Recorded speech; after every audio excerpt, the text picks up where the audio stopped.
Hello everyone. Let's have a look on the gold which Indian people possess.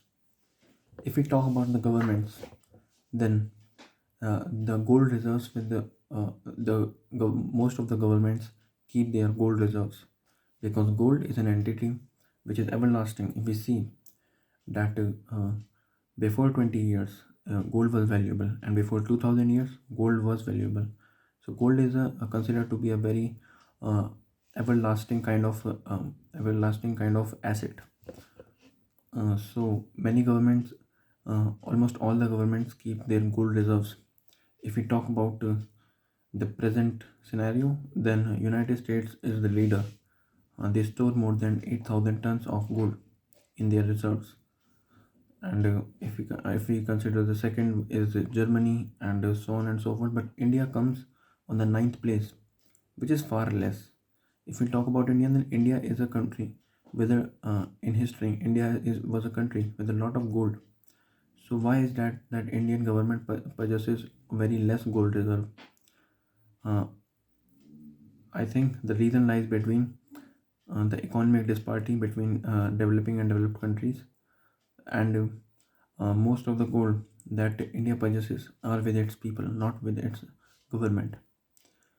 Coming to the people, then it is considered and then it is assumed that Indian people possess more than 25,000 tons of gold, which is more than any other country's gold reserve, which is even more than top 10 countries gold reserve combined. So that is a lot of gold.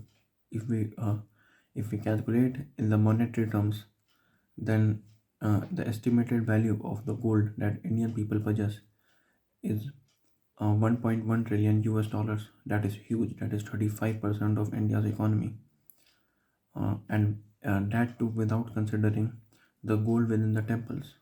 So that is a lot of gold. And if we talk about the temples, then it is very undiscovered kind of thing. We have not yet discovered the gold which are in the temples, which are with their trusts, which are hidden there. I think the value of that gold would be astonishing, and India should explore a bit about it, and the government should reveal the numbers with the people, because it is necessary to utilize the resources. If the gold is being kept in the temples, it is of no use. But if it is taken into the economy, if it is taken to help people, if it is taken into the businesses, then the economy will boost. Then only we can say that this gold, this asset, is working for us. And so I think the gold exploration in the temples is the thing that government should consider and initiate. And but it is it is very uh, I don't know why the previous governments from uh, all the governments from last 75 to 80 years, I have not yet tried to take that gold into the economy. So that is the thing that the government should consider. And so there are two sides of this whole condition. The condition is that people of India are having a lot of gold. 11% of the world's gold is with Indian people, and that is increasing year by year because India is a huge gold importer. So Indian people possess a lot of gold. So it has two flip sides. Number one, let's talk about the positive one. The positive one is that the gold gives security to people. Gold is an asset, as I mentioned before, which has been valuable since centuries and eras, and which is going to be valuable uh, since which is going to be valuable in the coming centuries also.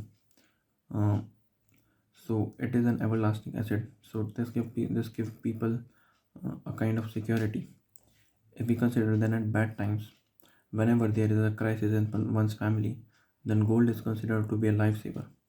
We have seen in past 2 years that in the pandemic, when the economy was suffering a huge slowdown and people were losing their jobs, then gold came as a lifesaver. And um, and people diluted their gold and and continued their living. So this is the positive side of it, and we have seen that many many gold loans were given by the companies like Muthoot Finance and Manappuram loans. So this was the positive sign that people feel very secure if they have gold, and it is good also to have gold with us. But the flip side of it is the lack of economic activity through that gold. The gold kept in the cupboards or used as jewelry has no economic importance, has no economic um, contribution to the economy.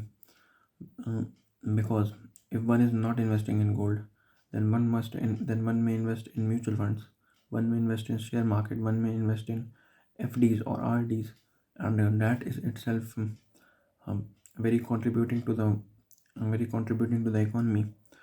Because when let's say someone not not invest in gold and invest in mutual funds, then the companies will have then the companies will then the companies can take that money and get their operations done, this will create and this will create and this will make that money working for the economy, and I think that is good also. But on the other side, if one is having some money and he takes gold and stores that gold for decades in his or her cupboard, then that is a matter of concern, because that money, that investment is not going to help the economy by any way. It is just a stocked asset. It is not being used. It is not being utilized. So that is a very concerning matter, that India is having a lot of gold, immense amount of gold, we can see, but it is not being used. It is not being utilized.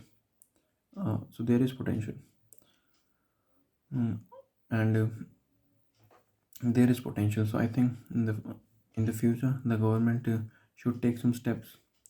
Number one, the government can discover, as I mentioned, the government should discover and utilize the gold stored in temples. Number two, the government should motivate people. The government should initiate some programs that people uh, take gold loans. The people uh, dilute that gold and invest somewhere else. Invest in the economic growth of the country. That will be really helpful. And uh, also mm, and also they should uh, invest in invest in many other they can invest in many other options as well. But investing a lot of money in gold is not a feasible reason, because it does not give that much amount of return also. If we talk about the individual's perspective, then gold does not give that much amount of return. The annual return is almost about 8 to 9%. But if we consider other asset classes like let's say the index funds, then they give 15 to 16% of returns, and which is huge as compared to gold.